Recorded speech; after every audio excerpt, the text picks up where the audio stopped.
Hello there friends, CS News Live here. In today's video, the release date for the new CS2 operation, S1MPLE still not ready to come back, and could Hunter have been the captain of G2? And a bunch of other exciting news from the world of CS2, so without further ado, let's get straight to it. Let's kick things off with 3D Max, whose players might soon be switching orgs. According to reports from KRL, the French organization Gentlemates, which already has teams in Valorant, League of Legends, Fortnite and other games, is interested in picking them up. It's worth mentioning that over the past 16 months, these players have switched orgs 3 times, starting with Heat, then LFO, and now ending up with 3D Max. The main reasons for these moves include delayed salaries, a lack of sponsors, and other financial issues that have been discussed multiple times. And we sincerely hope the players will find soon stability and a new home, so good luck. Speaking of potential roster changes, there's some serious speculation that Siuhy might soon replace Karrigan in Faze. This opinion comes from Overdrive, one of the most reliable insiders from the Eastern European region, and honestly, it makes sense. The young Pole has been maintaining a top-tier level of play with mouse, both in terms of IGLing and shooting, and showed great results with Gamer Legion. I mean, if you take a look at the stats, both players are competing on the tier 1 scene, but Siuhy's numbers are significantly better than Karrigan's. Plus, you have to consider that Karrigan is 34 years old, which is quite a lot, even for a CS veteran. However, even if Siuhy replaces the Danish IGL, the question remains: will the Polish captain command the same respect from the players? Will they follow his calls the same way they do with Karrigan, who is deeply respected in the scene? Yeah, so basically there's a lot of questions, and how the team will react to Siuhy is still up in the air. Guys, what do you think about this potential transfer? Drop your thoughts in the comments below. And since we started talking about roster shuffles, we have to mention the changes in Ninjas in Pyjamas. After their drop from the ESL Pro League, the team brought in Mistem from their academy to replace Alex, who has been benched. Additionally, coach Spray XD had moved into the analyst role, and the coaching position was once again taken by Sizd. According to Sizd, the team had a decent chance to perform well with this roster, but after the EPL elimination, they decided to make changes and move forward. By the way, our Twitter followers were the first to get this scoop, so if you don't want to miss out the hottest news, make sure to follow us there. The link is below the video. And also, don't forget to support the channel with a like and a follow, so we definitely know that you enjoy our content. And since we've already mentioned Karrigan, we thought it was important to share his incredibly beautiful gesture. Recently, Device opened up about his form, saying that he hasn't been playing well lately and he's been completely dissatisfied with himself. In response, Karrigan said that he understands how Device feels and advised him not to lose hope, as overcoming such situations will make Device stronger both as a captain and as a player. Honestly, these might be the most important words for Device, and we hope that soon the captain and sniper of Astralis will show us what he's truly capable of, because honestly, their recent results weren't that good. Speaking of old chaps, Thorin, as you all love to hear from, has made a tier list ranking the best and worst captains. According to him, the best captains are Glaive, Karrigan and Zeus, suddenly and unexpectedly. The legend of Na'Vi, but well, okay, I think deservedly. While the worst, in his opinion, are Boomich and FNS. Thorin also mentioned MSL, Existence, Pronax and Starex as strong captains. Additionally, he believes that LXCB is better than Hooksy, Apex, Jame and Snappy. Just a reminder that this is simply his opinion and not necessarily the correct one. And yeah, if you want to show a correct one, do it in the comments below, let's discuss. I, for example, don't really think that Boomish is that bad. But well, I think guys, it's time to move on to something interesting. Psych, we're gonna talk about captains again. This time we've got some insider details about team captains shared by Hunter. According to the Bosnian player, after Alexi left, he was offered the captaincy about 5 times, but he consistently declined. Before Hooksy joined the team, Hunter received several offers to take the captain's role, but at that time he was on vacation and just wanted to relax. Kovac also mentioned that instead of Hooksy, Alex, the very same Alex recently kicked from NIP, could have joined the team. And the most interesting part is that Hunter shared what the roster was supposed to look like when he first signed with the org. And just listen to this, it was supposed to be himself, Kenny, Nexa, Amanek and Shox, with Shox being the captain. However, Shox left for Vitality and the reins were once again handed to Nexa. Currently, Snax is the captain of G2, and it's worth noting that G2 might undergo roster changes soon, with rumors suggesting that Hunter may also leave the team, as Vitality has reportedly shown interest in him. And also all the drama with Nico signing for Falcons in 2025 and Monesi leaving to Eastern Europe. I wonder what will become of G2. In our previous news we mentioned Snacks and we simply couldn't resist telling a story about his former teammate and a true legend of CS. Pashabiceps decided to reach out to Valve and subtly hint that the top players in Premier rankings might not be playing fairly, suggesting that it would be helpful to introduce a feature allowing people to watch their demos and improve. The most interesting part is that it seems that Valve took notice, as the top player from the rankings received a VSC ban on their account. So I guess it turns out the Polish legend was once again right. Now we wonder what will happen to the other players and how soon they will face bans. Thank God I'm just a 10k enjoyer, not in the top of Premier. Unfortunately, Pashabiceps isn't the only one pointing out that Valve is doing something wrong with our beloved game.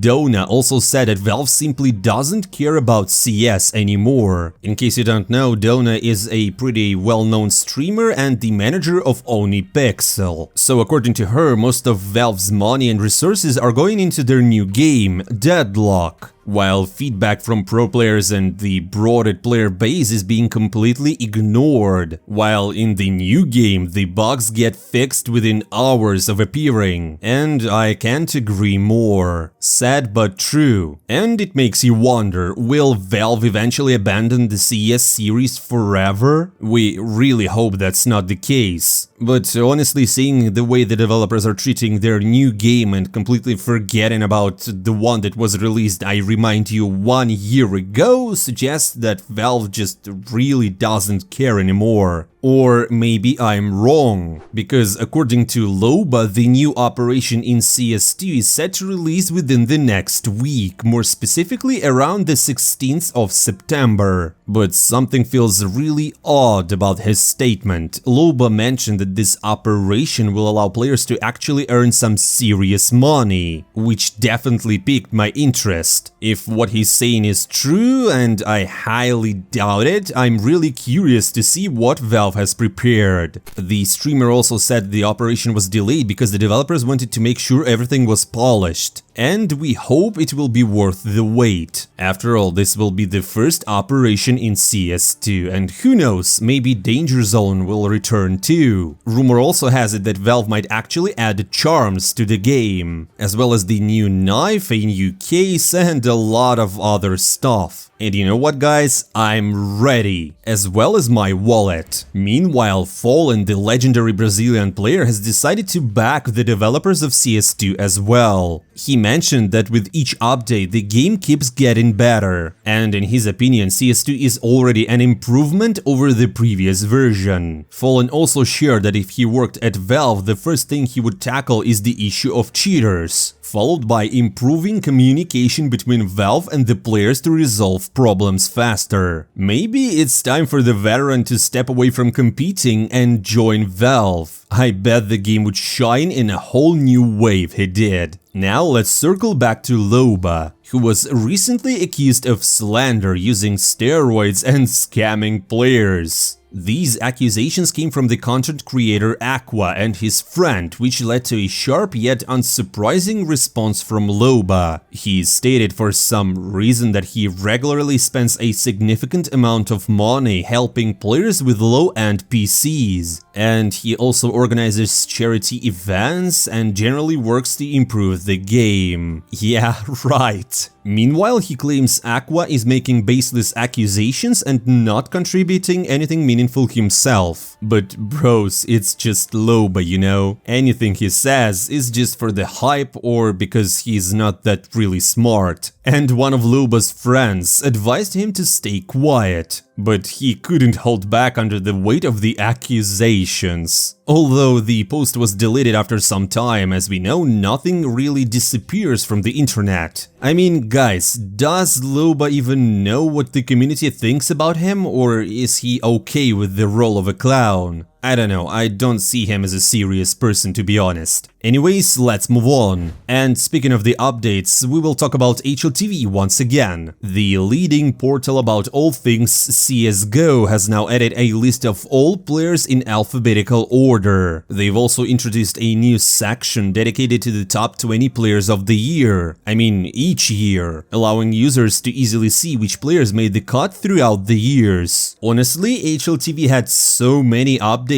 recently, I mean, huge respect to the guys. I think someone's really pumping some money into them, because even now they have like dedicated pages for almost every ranking, statistics and anything, which is also super convenient for users. So yeah, I guess we have to say thank you. And by the way, HLTV posted some insider information about s1MPLE's contract with Navi, which states that he signed the team until 2025. Though the exact end date isn't clear. This obviously raises the question, will s1MPLE return to the pro scene right away? And you know what, Alexander himself addressed this question during his stream. He stated that he's still not in the top form and not all of his games are at the level needed to compete in tier 1. And on the bright side, s1MPLE has been streaming and playing a lot recently, so we can hope for his return soon. I wish that the GOAT will be back in peak condition, ready to dominate like before. Drop a like on the video if you're excited for s1MPLE's comeback as well. And now, as always, let's wrap things up with a quick look at the current state of the EPL. The final results for groups A and B are in. Heroic secured the last chance spot in Group A, while the Mongols did the same in Group B. Meanwhile, Spirit advanced to the playoffs from the lower bracket. In Group C, M80 and Imperial will fight for a spot in the final. And now guys, here's a fun fact. M80 met Fnatic. It was the first map, Anubis. It all started pretty simple, with the first half ending 6-6. But not a single person in the world could have guessed that this map will become the longest map in the CS2 history. It lasted 171 minutes. Final score 37-34 in favor of M80. 71 rounds, 8 overtimes. All players racking up a total of 477 frags. Honestly, that was one hell of a map. And M80 came out on top in the end. The second map was close as well, with overtimes also, where Fnatic, I suppose, just said, well, enough of overtimes, and lost the game. I mean, I totally feel it. In the lower bracket of Group C, BIG and Complexity will face off in the finals, while Mouse and Fnatic have fallen into the last chance bracket. In Group D, Liquid and Vitality will meet in the upper bracket finals, while in the lower bracket VP will play against Falcons and Furia will face Red Canids. Meanwhile, ENCE has dropped into the last chance bracket.